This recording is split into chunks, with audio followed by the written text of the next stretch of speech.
Hello student, आज हम देखने वाले हैं शालाक्य तंत्र के अंदर सेंट्रल सीरस रेटिनोपैथी, जिसको शॉर्ट फॉर्म में बोला जाता है CSR। क्या नाम है इसका? सेंट्रल सीरस रेटिनोपैथी, जिसको शॉर्ट फॉर्म में बोला जाता है CSR।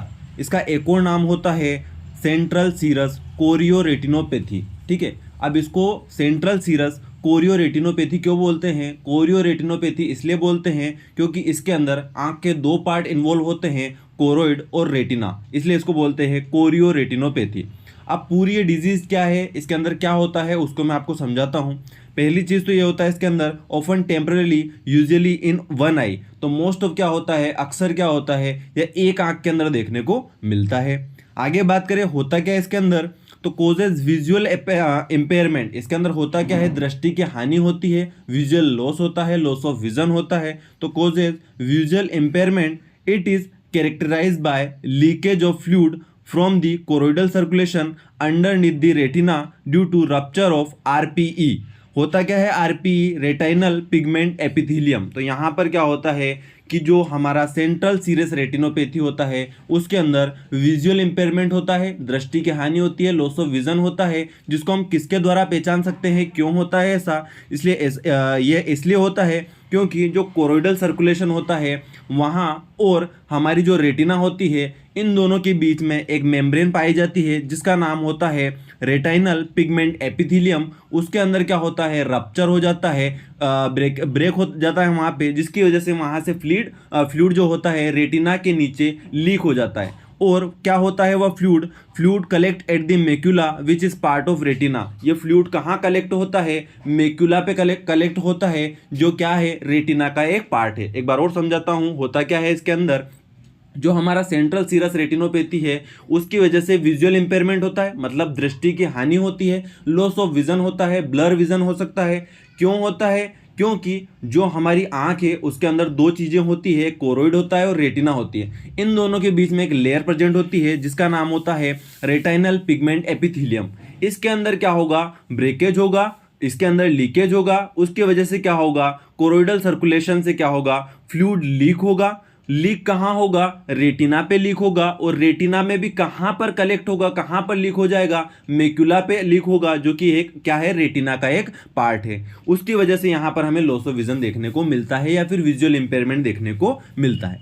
आगे बात करें ये होता क्यों है, तो ये जो होता है इडियोपैथिक डिजीज है, मतलब इसके कारण ज्ञात नहीं है। ठीक है, किसी भी कारण से हो सकता है, इसके कारण अभी तक अज्ञात है, अननोन है। लेकिन कुछ रिसर्चर्स ऐसी बताती है कि स्ट्रेस लेने की वजह से कभी कभी क्या होता है, स्ट्रेस लेने की वजह से हमारी बॉडी के अंदर कोर्टिसोल हार्मोन जो रहता है वो रिलीज होता है, जो क्या होता है, which responsible for inflammation and fluid leakage. ठीक है, तो स्ट्रेस जो होता है, stress appears to play key role. यहाँ पर क्या होता है, एक महत्वपूर्ण रोल निभाता है स्ट्रेस की वजह से हमें देखने को मिल सकती है क्या, सेंट्रल सीरस रेटिनोपैथी। क्यों मिलती है, मैंने आपको बताया, जैसे ही व्यक्ति स्ट्रेस लेगा, स्ट्रेस लेने की वजह से क्या होगा, बॉडी के अंदर कोर्टिसोल हार्मोन निकलेगा, जो क्या होता है, किसके लिए रिस्पॉन्सिबल होता है, इन्फ्लामेशन और फ्लूइड लीकेज के लिए। तो फ्लूइड लीकेज जैसे ही होगा वो एक्यूमुलेट हो जाएगा मेक्यूला पे और सेंट्रल सीरस रेटिनोपैथी देखने को मिलेगी। यहाँ पर जो 20 to 50 ईयर्स के मेल होते हैं उनके अंदर मोस्ट ऑफ ये देखने को मिलता है, क्योंकि उनके अंदर स्ट्रेस लेवल ज़्यादा होता है, इसलिए देखने को मिलता है।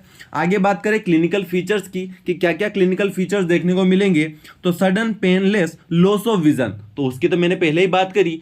क्या होगा सेंट्रल सीरस रेटिनोपैथी के अंदर, विजुअल इंपेयरमेंट होगा, दृष्टि हानि होगी, लॉस ऑफ विजन हो सकता है, ब्लर विजन हो सकता है। तो हम इसको शॉर्ट फॉर्म में या एक लाइन में लिख रहे हैं कि sudden painless loss of vision होगा।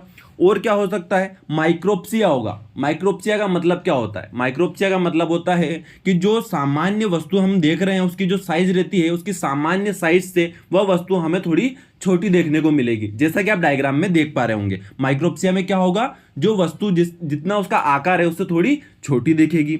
आगे बात करें मेटामोर्फोप्सिया, इसके अंदर क्या होता है, डिस्टोर्टेड विजन देखने को मिलता है। ठीक है, हमें ऐसे दिखाई देगा, स्पाइरल लाइक हमें विजन देखने को मिलेगा। ठीक है, आगे बात करें सेंट्रल स्कोटोमा। सेंट्रल स्कोटोमा में क्या होगा, यहाँ पर क्या हो रहा है कि फ्लूइड लीक होके एक जगह पर कलेक्ट हो रहा है मेक्यूला पे, तो वहां पर क्या होगा, जब व्यक्ति देखता है तो सेंट्रल में हमें क्या होता है, एक ब्लाइंड स्पॉट देखने को मिलता है, एक ब्लैक स्पॉट देखने को मिलता है, जिसको हम बोलते हैं सेंट्रल स्कोटोमा, जैसा कि आप डायग्राम में देख पा रहे होंगे।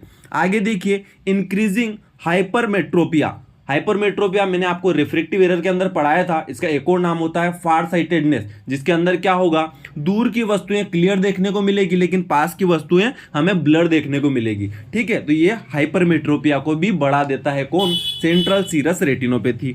अब कैसे डायग्नोस करें, कैसे पता करेंगे कि सेंट्रल सीरस रेटिनोपैथी हो गई है, तो वहां पर हमें ऑप्थेल्मोस्कोपिक एग्जामिनेशन करना पड़ेगा। वहां पे क्या देखने को मिलेगा, mild elevation of the macular area. Macular, हमने बात करी मैक्यूला पे ही क्या हो रहा है, फ्लूइड कलेक्ट हो रहा है, तो वहां पर क्या होगा, जो मैक्यूलर एरिया है उस फ्लूइड लीकेज की वजह से थोड़ा एलिवेटेड देखने को मिलेगा, उभरा हुआ देखने को मिलेगा, किसके अंदर, ऑप्थेल्मोस्कोपिक एग्जामिनेशन के अंदर।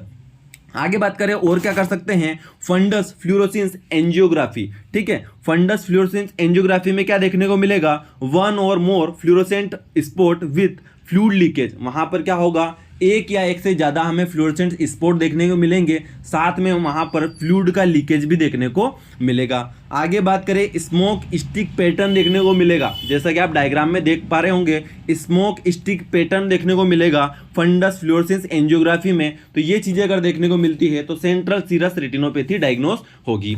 आगे बात करें ट्रीटमेंट कैसे करेंगे, तो reassurance as it is self limiting condition and shows resolution in 90% of the cases. तो क्या होगा, हमें यहाँ पर आश्वासन करना है, आश्वस्त करना है पेशेंट को कि भाई एक ऐसी कंडीशन है, सेल्फ लिमिटिंग कंडीशन है, कुछ समय पश्चात खुद ब खुद ठीक हो जाती है, जो कि 90% केसेस में देखने को मिला है। या फिर अगर सही नहीं होती है तो वहां पर हम फोटोडायनेमिक थेरेपी करते हैं, जो कि इसका मोस्ट इफेक्टिव ट्रीटमेंट है। फोटोडायनेमिक थेरेपी में हम लेजर का यूज करके क्या कर देते हैं, जो लीकेज है उसको बंद कर देते हैं। तो इस तरह से आपका सेंट्रल सीरस रेटिनोपैथी कंप्लीट हो जाएगा।